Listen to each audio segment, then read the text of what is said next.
Pertama saya datang ke Bandung tahun 2007. Saya tuh bawa ijazah Al-Azhar itu saya tawarin ke pesantren-pesantren di seluruh Bandung, Bandung Barat, Kabupaten Bandung saya tawarin. Saya keliling tuh.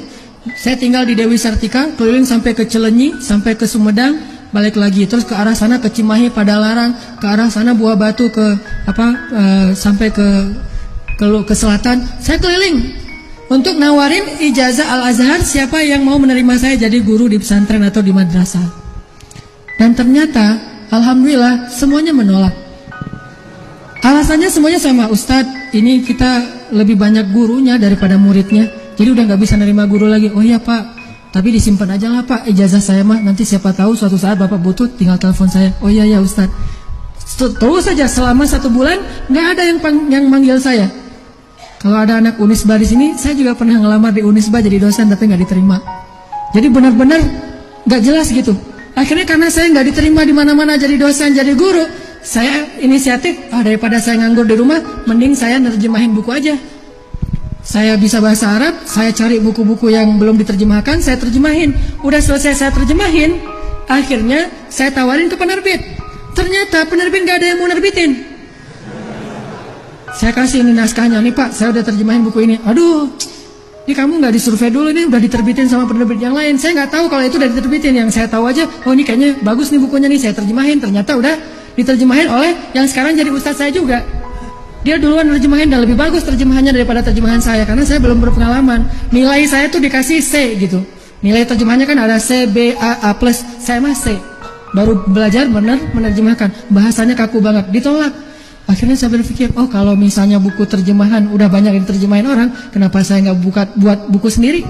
Saya buat buku sendiri. Judulnya Tadabbur Al-Quran. Saya buat sampai saya tipes loh ngebuat buku itu. Sampai jatuh tipes tuh luar biasa. Sebulan saya bed rest karena udah capek banget siang malam buat buku. Modalnya itu laptop yang harga 1 juta, second Toshiba yang gede banget, yang tebel gitu, yang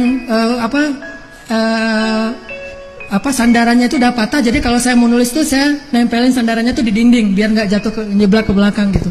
Ini benar-benar perjuangan. Ternyata udah selesai saya tulis buku, saya tawarin lagi ke penerbit-penerbit dan nggak ada yang nerima juga. Lihat, jangan selalu melihat sesuatu yang buruk itu akhir dari segalanya. Bisa jadi keburukan yang kita anggap itu adalah awal dari kebaikan yang dalam bentuk kejutan-kejutan di masa yang akan datang. Itu awal dari kebaikan. Akhirnya karena saya nggak ada yang mau nerbitin, ada yang mau nerbitin tapi biayanya murah banget, nggak logis gitu.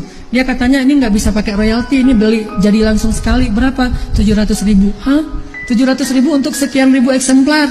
Akhirnya saya tarik, nggak jadi deh kalau 700.000 doang. Karena nggak ada yang mau nerbitin, kenapa nggak saya terbitkan sendiri? Kan ide itu perlahan-lahan muncul ya. Ya udah saya terbitin sendiri aja. Saya buat penerbit, kan penerbit gampang, beda dengan percetakan ya. Akhirnya saya minta ISBN gitu dari Perpustakaan Nasional, saya kirim naskahnya, didapat dalam seminggu dia kirim kode ISBN-nya, saya edit sendiri, saya desain sendiri. Pokoknya jelek banget dah desainnya. Nanti kalau tahu buku pertama saya itu desainnya asli made by Hanan banget tuh. Desain dari nggak pakai Corel Draw, nggak pakai misalnya Photoshop, pakai PowerPoint, terus di save as-nya tuh jadi image gitu, coba bayangin. Karena nggak bisa Corel Draw, nggak bisa Photoshop, jadi main PowerPoint aja yang bisa presentasikan. Udah saya edit pakai PowerPoint, terus save-nya pakai image, udah gitu dikecil-kecilin biar ukuran buku gitu, udah pokoknya manual banget. Saya cetak, nggak ada duit. Alhamdulillah saya minjem. Alhamdulillah saya minjem ke teman saya minta waktu 3 bulan untuk membayarnya dan dia mau dengan bagi hasil. Akhirnya saya cetak 3.000 langsung tuh. Setelah cetak 3.000, saya bingung nih mau dijual kemana nih. Akhirnya saya kasih ke teman-teman anak-anak Al-Azhar yang udah pulang ke Indonesia di Kalimantan, di Sumatera, di Jawa. Saya kirimin masing-masing 100 dan rata-rata nggak balik. Bukan mereka bohong, enggak, mereka juga ngasih ke temennya juga nggak balik. Akhirnya ditelusur gitu nggak dapat, udah lupain aja. Dari 3.000 yang nggak balik sekitar 700. Tapi kan jangan berputus asa. Akhirnya daripada saya kasih ke orang, saya jual sendiri aja. Gimana? Saya itu pas ada pameran buku di Braga, dulu tuh kan suka ada pameran buku Islam di Braga tuh. Saya pinjam standnya Percikan Iman, saya minta sedikit space gitu di depan standnya Percikan Iman, nanti bagi hasil saya yang penulis, saya yang editor, saya yang pokoknya segala macam, termasuk kulinya, termasuk SPG-nya semuanya saya deh pokoknya. Jadi saya bawa pakai motor gitu ke Braga, orang nggak tahu kalau itu penulisnya, pakai kotak Marlboro gitu. Saya angkat masuk ke dalam, wah jadi kule gitu, taruh terus disusun-susun, saya jagain di situ. Ini penulisnya siapa? Saya Bu gitu. Tapi ngomong kayak gitu sambil keringat-keringat gitu ya, karena udah ngangkat-ngangkat. Alhamdulillah ternyata dalam satu pameran tuh terjual 300, 400. Dari situ jadi semangat buat event talim jual. Alhamdulillah perlahan-lahan jadi pede. Oh ternyata lebih enak gini deh. Untung ya dulu saya nggak diterima jadi guru. Untung ya dulu saya nggak diterima di penerbit. Kalau dilihat dari sisi materinya, ternyata kesulitan itu benar-benar kata Allah akan membawa kita kepada banyak kejutan-kejutan kalau kita roja, terus berharap, sabar dan nggak mengeluh. Akhirnya dari penerbit buku naik lagi pulsa. Saya dulu sebelum pulsa banyak di Alfamart, saya punya 60 cabang pulsa di Bandung. Wah, saya bisnis pulsa di mana-mana ada. Wah, itu punya saya tuh punya saya. Jadi seneng gitu kalau jalan-jalan gitu yang ngeliat ini cabang saya. Ternyata 60 cabang itu setelah sekian bulan jalan, alhamdulillah udah semangat. Allah uji lagi tuh, jatuh. Banyak yang nggak bayar. Kan saya modalin semuanya. Nih, jualin aja, ntar bayarnya belakangan. Jualin. Saya beli terus saya jualin lagi. Banyak yang nggak balik. Akhirnya setengah dari cabang-cabang itu nggak bayar ke saya, tapi karena niat saya kan mempekerjakan orang untuk membuka pintu rezeki, maka saya komitmen nggak akan pernah menutup pintu rezeki orang. Yang saya sudah buka, maka nggak akan pernah saya tutup. Walaupun saya rugi, saya tetap bayar gaji ke pegawai saya. Alhamdulillah dari situ Allah ngasih kejutan lewat bisnis yang lain. Saya mulai masuk ke jual beli mobil second, beli mobil yang agak-agak udah rusak dibenerin, jual lagi, beli mobil jual.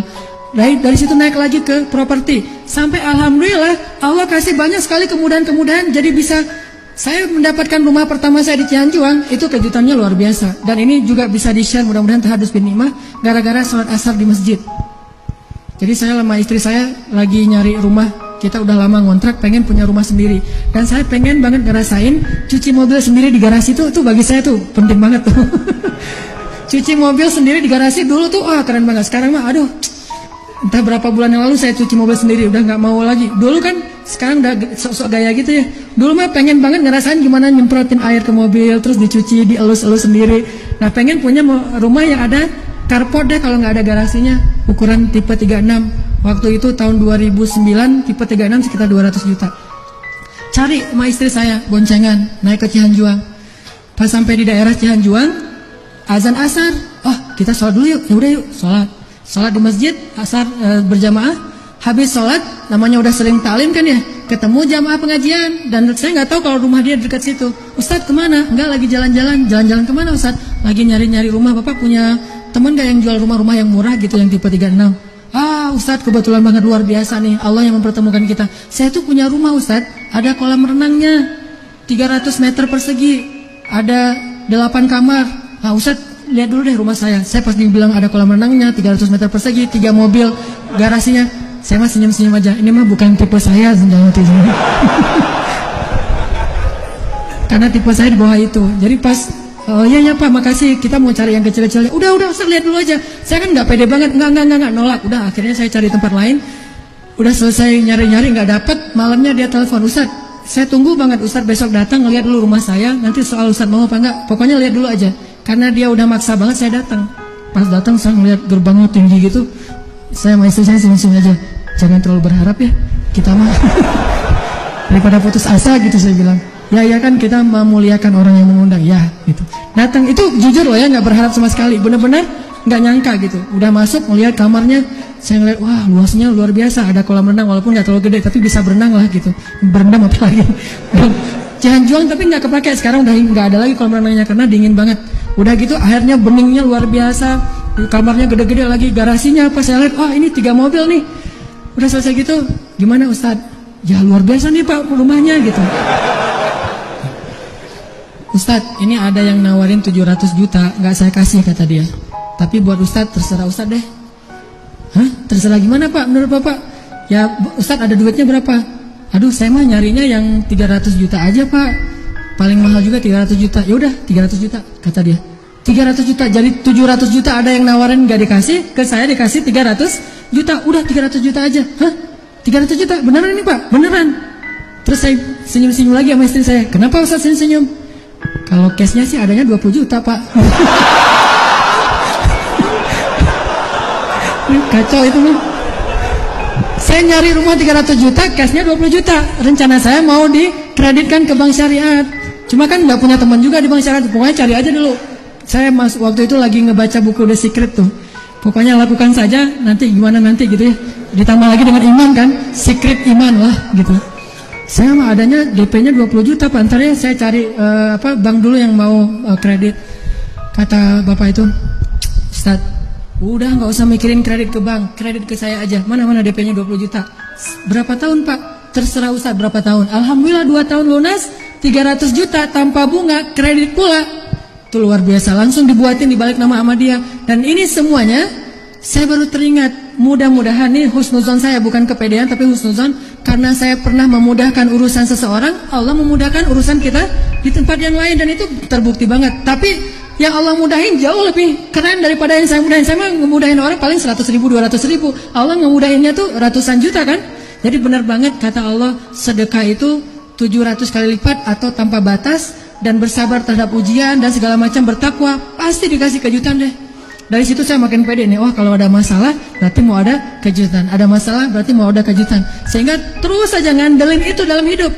Makanya saya tadi bilang, kalau misalnya ngandelin usaha saya, kepintaran saya, kayaknya nggak bisa nyaman. Tapi kalau ngandelin Allah, selalu berharap sama Allah, pakai cara-cara ulul albab, bukan cara-cara orang yang licik, yaitu dengan cara beramal dulu, nanti Allah yang bayar. Gak usah berharap berapa, di mana, Allah yang ngasih deh. Kalau nggak dikasih di dunia, pasti dikasih di akhirat. Bukankah di akhirat kita lebih butuh itu daripada di dunia? Tapi kita berharap juga sih dikasih dikit di dunia gitu ya. Karena dari 100 kebaikan, kalau dikasih 1 aja di dunia, itu udah cukup buat kita. 99-nya disimpan aja deh buat di akhirat, karena di akhirat perjalanannya lebih panjang.